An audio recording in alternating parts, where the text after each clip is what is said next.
Next page చూడాలంటే ఇది నోట్లో ఓపెన్ చేయొచ్చు. అదే ఈజీ ఉంటుంది కదా. క్యాన్సిల్ చేసేది నోట్లో ఓపెన్ చేయాలి.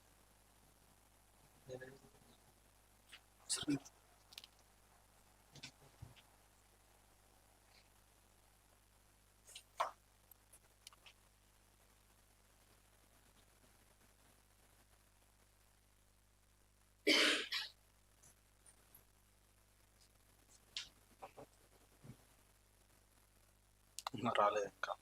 ఇది ఇంకా పీడిఎఫ్ ఉంది. ఇక్కడ ఉంది నోట్ 3.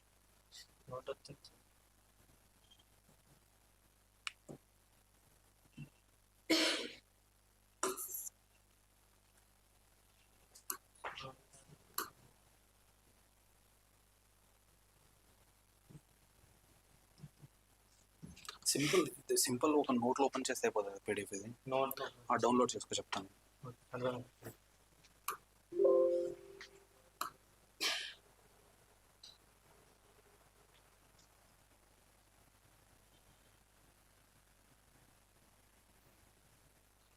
డౌన్లోడ్స్లోనా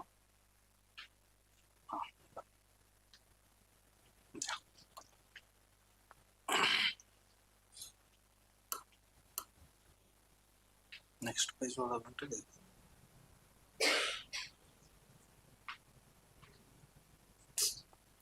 అక్కడ వచ్చిందా కదా. పర్లేదు, క్లారిటీ ఉండాలి అది యాక్చువల్లీ. సర్లే, వాళ్ళ దగ్గర ఉండదు కదా ఎట్లా న్యూస్ పేపర్. చెప్పాలి స్టార్ట్ చేద్దాం. Hello everybody. Okay, this is current affairs class. Oh, I have got only 30 minutes, so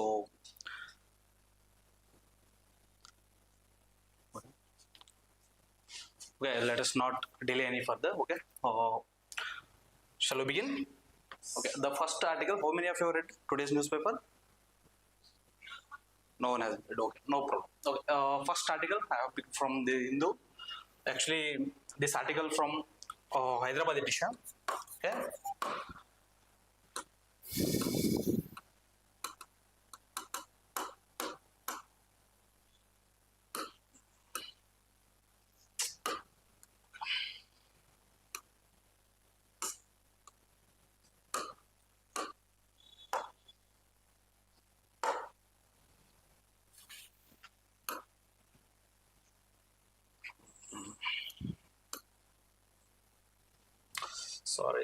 Sorry. Okay.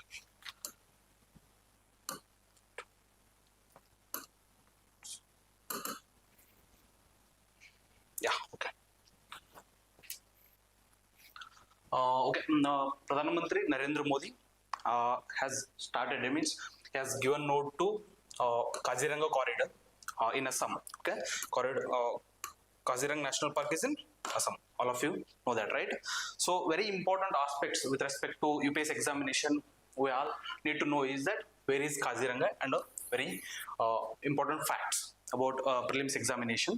This article is purely from prelims point of view with respect to environment and ecology, environment perspective. Okay, the first important point is that Kaziranga National Park is in Assam. You already know that, but very important point is that this is a World Heritage Site. Okay, natural World Heritage Site, which is located on the south bank of the river Brahmaputra. And very important aspect of Kaziranga, one of the important aspects of Kaziranga is that it hosts big fives. What are the big fives? Rhinos, right? Elephant, and Asiatic wild buffalo and swamp deer. These are the big fives which are habiting in Kaziranga National Park. Okay, we should know about that. And a very important aspect, that is rhinos. PM Modi, while launching this project, has said that rhinos is soul of India. Soul of in fact soul of Kaziranga, because Kaziranga hosts the largest one horn rhinos, right? This is one horn rhinos, one of the three Asiatic rhinos. Other three are Javan and Sumatra. The very important feature of this one horn rhinos is it is vulnerable, and both these are critically endangered, right? And Kaziranga hosts the largest. How much? It is approximately 2,400 rhinos are living inside the Kaziranga National Park, and it is also World Heritage Site. We already mentioned earlier, but you should be knowing that with respect to prelims examination, sometimes UPSC throws the statements like some students will be confused why UPSC throws such simple sentences in the examination, but is true. And very important aspects highlighted by Modi in this particular summit is also regionalism. Sorry, I think it is not visible. It is mistake from my side. Regionalism. Prime Minister Modi congratulated and also he appreciated the BJP government in Assam to ensure that they maintained that Assam government protected the land from the outsiders, because many Bengalis from West Bengal and Muslim communities from the neighboring Bangladesh country has becoming very important threat in terms of demographic change, right? And this highlights the son of soil movement, right? Very important concept in regionalism, which is very important in your GS2 and also in GS3 as well. So Prime Minister Modi congratulated, making sure that Assam government is not much providing and allowing the demographic change in Assam. It is protecting cultural as well as lands of Assam people. This is all you need to know about this particular article which is appeared in Hindu. And second article I have picked is microscopic crustaceans, which scientists have found new species in our Indian Ocean. This is named as India Fonte Bijoy. India Fonte means it is named after India, and why it is named Bijoy? Because of the it's one of the scientists' name. This is scientists belong to Kerala. Okay, this is very important fact you should know. And with respect to examination, you need to know about what are the crustaceans. Okay, the crustaceans are invertebrate animals. It is one of the orders in arthropods, invertebrate arthropods, which has a hard skeleton on its back, and it includes crabs, lobsters, and also shrimps and many other animals. The crustaceans may be found in marine water, fresh water, and also some of the crustaceans found in terrestrial environment. These are the things you need to know about crustaceans. And very important aspects with respect to functional role, what we call in ecology in terms of niche. Okay, the niche is very important role with respect to these crustaceans. They feed on very important, for example, algae, small fishes, and insects. They prey on these animals. Okay, this is called food chain.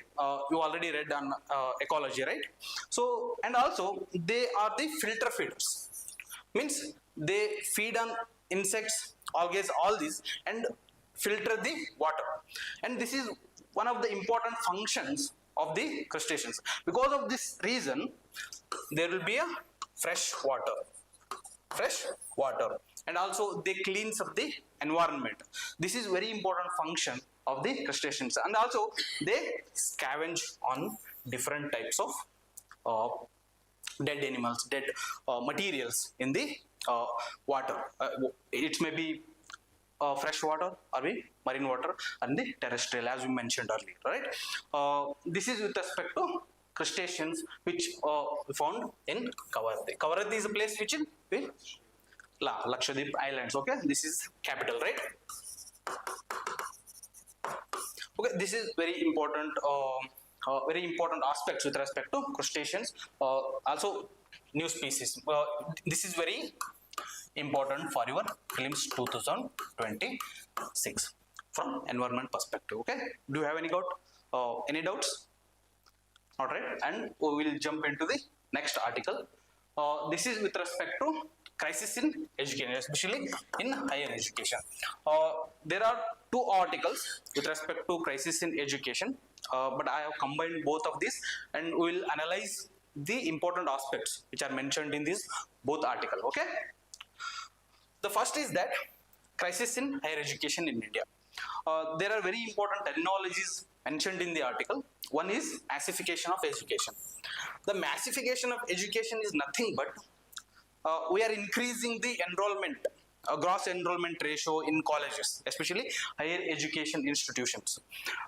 This is aligned with the objective of new education policy of 2020. What it says? Anyone has idea? So it aims to achieve 50% of gross enrollment ratio in higher education institutions by 2035. Right? By 2035, we want to achieve 50% of gross enrollment ratio in higher educational institutions. To achieve this objective, we are pushing higher education gross enrollment ratio, means enrollment ratio in the higher educational institutions. Because of this reason, India emerged the second in gross enrollment ratio across the world. But we achieved the gross enrollment ratio, but the result was very scarce. But it led to, and also to achieve the gross enrollment ratio, we also privatized the education to enhance the accessibility of higher education to the many masses, poor peoples, and also the rural India. Because of this reason, what was the impact is that there is anxiety, stress, fear among the students. This led to suicides. Or if you heard right, suicides of students in many universities, colleges, right? But why this anxiety, stress has emerged among the students? Because there are some issues with respect to this massification of education in India. What are those issues? Rigid attendance. There is no quality. We ensuring the quantity, but there is no quality with respect to education, accessibility of education, and also affordability. Because of privatization, the education is not affordable in the country, right? And also the curriculum, structure of the curriculum in India is not good. It is leading to burden on students. And with respect to medical students, they are working approximately 36 to 48 hours without any breaks. These are the reasons why students are becoming so more anxious. There is a increased stress level among the students, and this is not addressed well. And 65% of the higher education institutions are not providing mental health service to the students. And because of this reason, the stress, anxiety are not addressed properly. Because of this reason, students are committing suicide.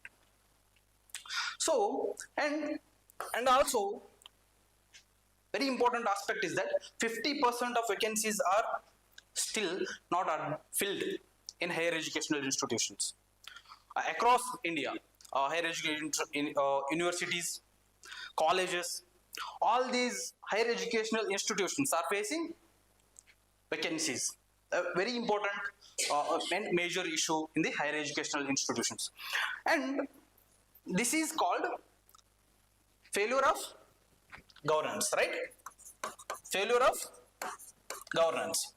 And there is a concept called checks and balances, right? Checks and balances. There are three organs of the government structure, right?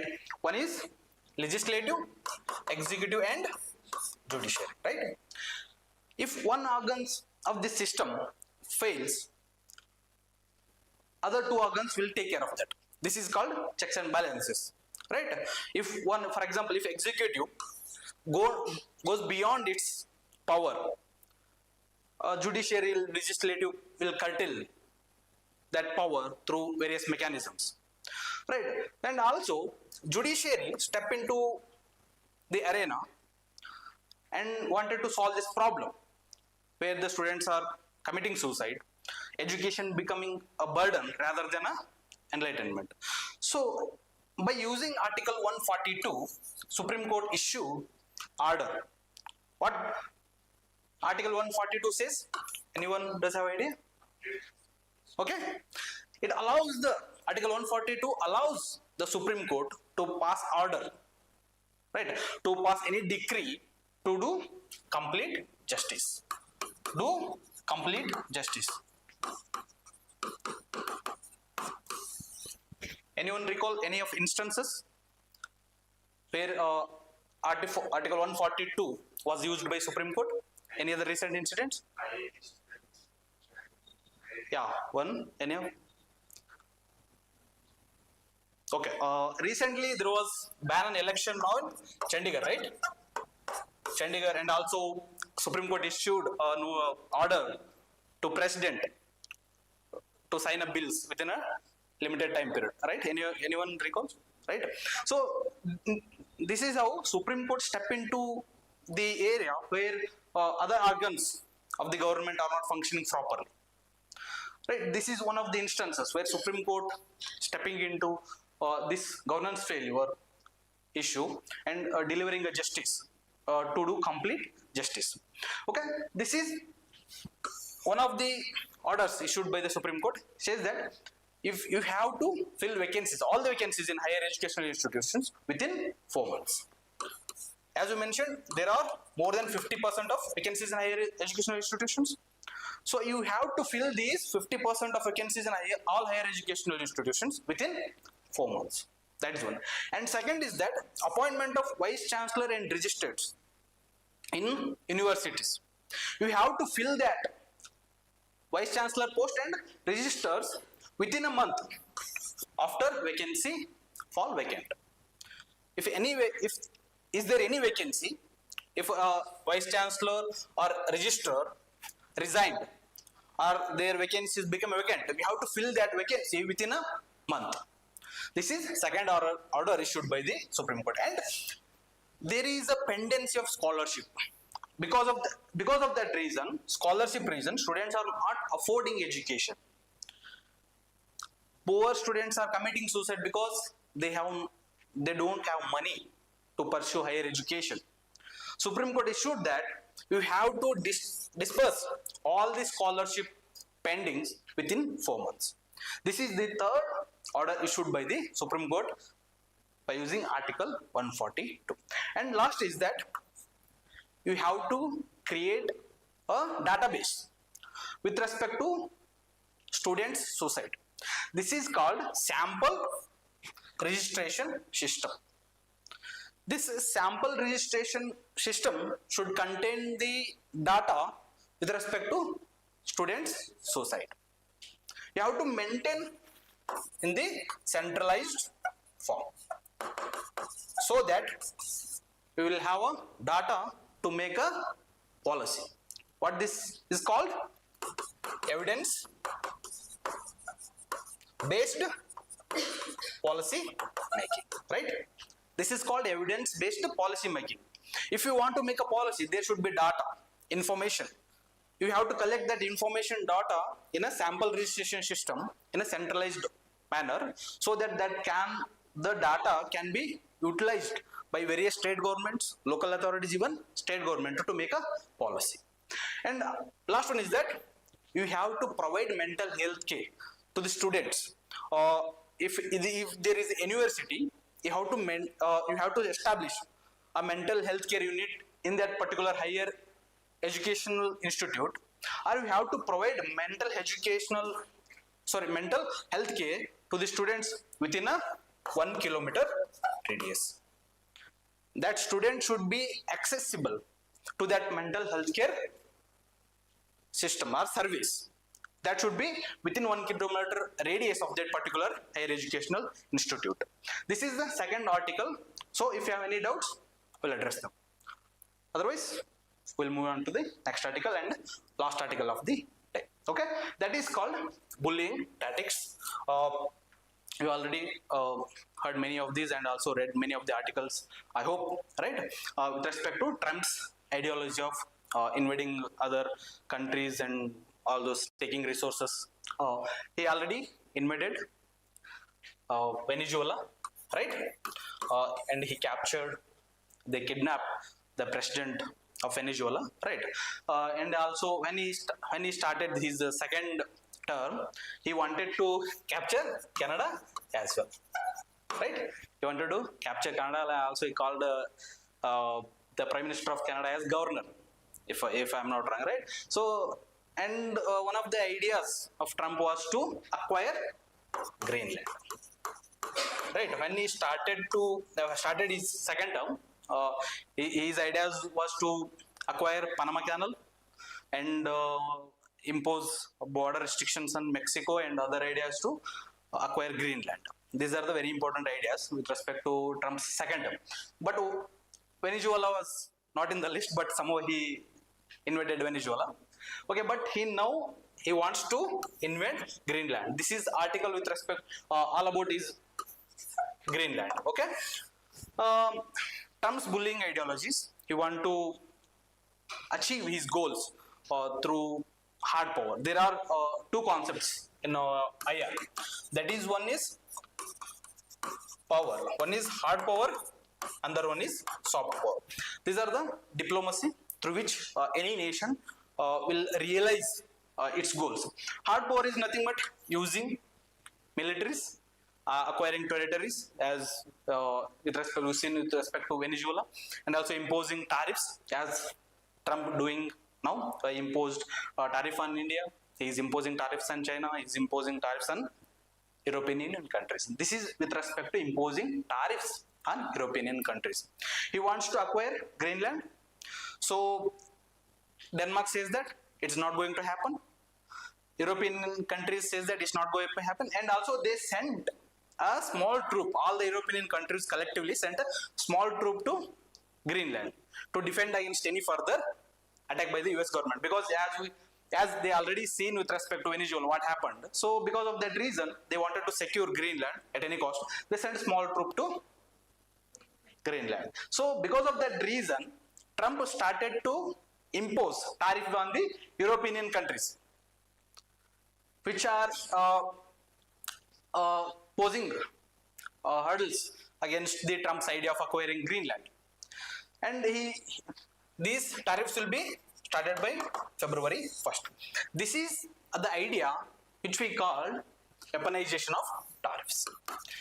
The weaponization of trade, we already heard, right, that using trade as a weapon to achieve their goals. Here Trump using tariffs as a tool to achieve his objectives, to acquire territories, to impose his ideologies, to achieve his ideological goals. Right, he already imposed tariffs on India so that India can stop buying oil from Russia. This is ideological battle where Trump using tariffs to influence policies in India. Right, that's why he also wants to impose tariffs on European Union. This will have a devastating impact on US and European Union relations. Right, and very important is that this is one of the policies of neo-imperialism. So what is imperialism in first place? Imperialism is nothing but we have to influence the policies of any nation in line with the ideology of capitalistic mindset. Right, we have to ensure that the interests of any nation are aligned with our interest. That is called capitalist. US and European Unions, US and European Union, other Western countries are aligned with the ideology of capitalist mindset. So they want to ensure that all the rest of the countries are aligned with their interest. This is called imperialism. So to achieve that, they imposed many mechanisms to achieve that imperialistic attitude. For example, colonialism is part of imperialism. Now, neo-imperialism ideology. So imposing tariffs, economic blockades, trade to achieve the same strategy, where others' economic interest and political interest are aligned with US or European or Western, any other Western ideology. This is called neo-imperialist ideology. So Trump's neo-imperialist ideology is being now imposed on the Western countries, rest of the Western countries, European Union, where he is using tariffs to achieve his goal, to acquire Greenland. If tariffs don't work, he will use now military. Right? Military is also one of the aspects of hard power. Right? And because of the reason, there will be implications on Trump. One is, there will be no legislative backing to attack Greenland, to attack European Union countries. This legislative backing should be come from US Congress, and there is no legislative backing from the Congress. And second is that there will be a judicial ruling against the Trump policy of imposing tariffs across the country, across the globe. He is imposing tariff on many other countries. Since there will be a judicial ruling, on what base you are imposing tariffs on other countries, on what grounds you are imposing tariffs on other countries, India, China, other countries. You have to impose tariffs. There should be legal backing. There should be a law to impose those tariffs, and there will be a judicial ruling against those imposed. And also, Europe might act against the tariffs. There is a one clause called anti-coercion instrument. All European countries will reimpose, means impose counter tariffs against the USA. These counter tariff measures will act against the tariffs imposed by the US or in say Trump. There will be so many implications with respect to this counter tariff and tariff measures. One thing I can say with respect to economic point of view, if any country imposes tariff on any other country, let's say we are imposing tariffs on China, we tend to import more of Chinese goods, right? So if we are importing tariffs in China, the imported goods will be higher, right? They are costly, and we have to use those costly goods in our production because they are raw materials, and our cost of production will be higher than average, higher than usual. Right? After that, producing these goods and services in our country, after using the raw materials which are imposed, and our cost of production will be increased, and after we have to export these goods and services. These goods and services will be costly in international market, right? If the goods and services are costly in the international market, no one will buy those goods and services because they are costly. They will find other alternative resources.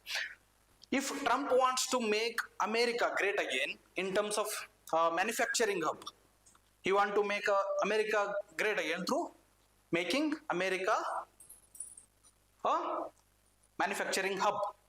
If he wants to impose tariffs, because America is the largest importer. Means America import from India, China from all the other countries. For example, China, India have a surplus with respect to America in trade with respect to America. If Trump imports all the raw materials from India and China after imposing tariff. So these goods and services which are produced in America will become costly and no one will buy. Again, America will be dependent on other countries to buy the ready-made goods, there will be a higher demand for the goods which are less than the which are produced in the US market. There will be again, this is advantage for the India and other Asian countries to export our goods and services to the international market. Okay, this is all about this particular article, bullying tactics. How I hope I addressed all the important aspects mentioned in this particular article. If you have any doubts, I will address them. Otherwise, we will wind up this session. No doubts? Online? Okay. Thank you.